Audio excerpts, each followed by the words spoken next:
Hello అండి, అందరికీ నమస్కారం. వెల్కమ్ టు చిన్నారి వంటిల్లు. ఈరోజు మేము చేయబోయే రెసిపీ ఏంటంటే చకినాలు అన్నమాట. తెలంగాణ ఫేమస్. ఈ సంక్రాంతికి అందరు చేసుకుంటారు కదండి. సో దానికోసమని రైస్ తీసుకొని మంచిగా క్లీన్ చేసేసుకొని 6 hours నానబెట్టేసి పెట్టుకున్నాము. ఇప్పుడు ఈ వాటర్ని మొత్తం డ్రైన్ చేసేసుకోవాలి. దీంట్లో మేము వాటర్ తీసేసి పెట్టేసుకుంటాం. చూడండి, మీకు చూపిస్తాము.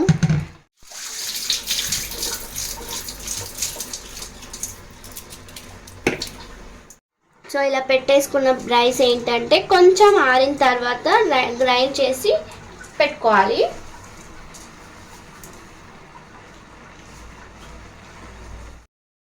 సో చూసారు కదండి, ఇందాక మేము నానబెట్టి వడపోసుకున్న రైస్ గ్రైండ్ చేసుకున్నాము. చూపిస్తున్నట్టుగా ఇలా మెత్తగా గ్రైండ్ చేసుకోవాలి. సో దాంట్లోకి ఇప్పుడు కొంచెం జీలకర్ర, అలాగే కొంచెం ఓమా, కొన్ని నువ్వులు వేసుకొని టేస్ట్కి సరిపడా సాల్ట్ కూడా వేసేసుకొని తగినన్ని వాటర్ కలుపుకుంటూ మీకు చూపిస్తున్న విధంగా కలుపుకోవాలి.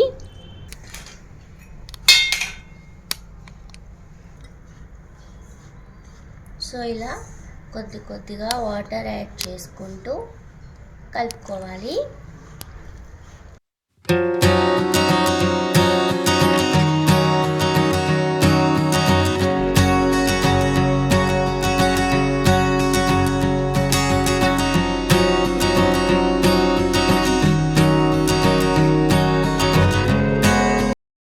ఇలా చూపిస్తున్నట్టుగా పిండి మంచిగా మిక్స్ చేసుకోవాలి.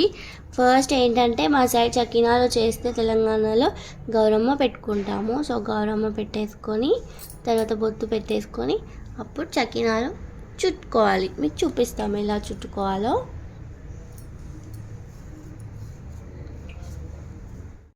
ఇలా ఒక క్లాత్ తీసుకొని దానిపైన ఫస్ట్ గౌరమ్మ పెట్టేసుకొని దాని తర్వాత చకినాలు ఇలా రౌండ్గా చుట్టుకోవాలి. చూపిస్తున్నట్టుగా ఒక చిన్న క్వాంటిటీ ముద్ద తీసుకొని దాన్ని ఇలా తిప్పుతూ స్ప్రెడ్ చేయాలి చూపిస్తున్నట్టుగా. సో మిగతావన్నీ కూడా ఇలాగే చుట్టేసుకొని మీకు చూపిస్తాము.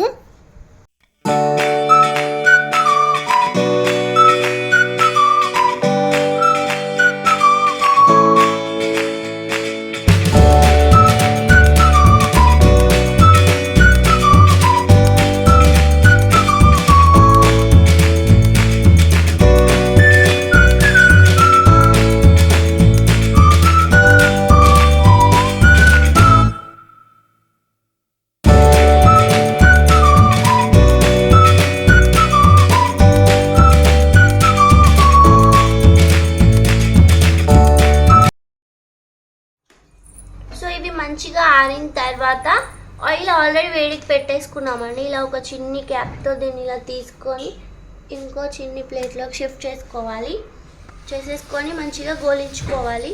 మీకు చూపిస్తాము. సో ఇలా ఆయిల్ వేడయ్యాక చకినాలు అందులో వేసుకొని మంచిగా గోలించుకోవాలి. సో మధ్యలో ఇలా అటు ఇటు 2 sides మంచిగా గోలించుకోవాలి. మంచి కలర్ కాదు, మంచి గోలేంత వరకు మీకు తెలిసిపోతుంది. చూడండి, సో ఈ విధంగా ఫ్రై చేసుకోవాలి. మిగతావన్నీ కూడా ఇలాగే ఫ్రై చేసుకొని చూపిస్తాము. చూసాం కదండి, మిగతావన్నీ కూడా ఇలా మంచిగా ఫ్రై చేసేసుకున్నాము. ఇప్పుడు చలికాలం ప్లస్ సంక్రాంతి సీజన్లో తెలంగాణ సైడ్ కంపల్సరీగా చేసుకుంటారు కదా, సూపర్గా ఉంటాయి టేస్ట్. మీరు కూడా ట్రై చేయండి, ఈజీగానే ఉంటాయి చేయడం కూడా. మీకు ఏమైనా డౌట్ ఉంటే కామెంట్ సెక్షన్లో కామెంట్ చేయండి. సో ఇంతే అండి. మీకు కనుక ఈ వీడియో నచ్చితే లైక్ చేయండి, షేర్ చేయండి, కామెంట్ చేయండి. నా ఛానల్ని సబ్స్క్రైబ్ చేసుకోవడం మాత్రం మర్చిపోకండి. థ్యాంక్ యూ అండి. థ్యాంక్ యూ ఫర్ వాచింగ్ చిన్నారి వంటిల్లు.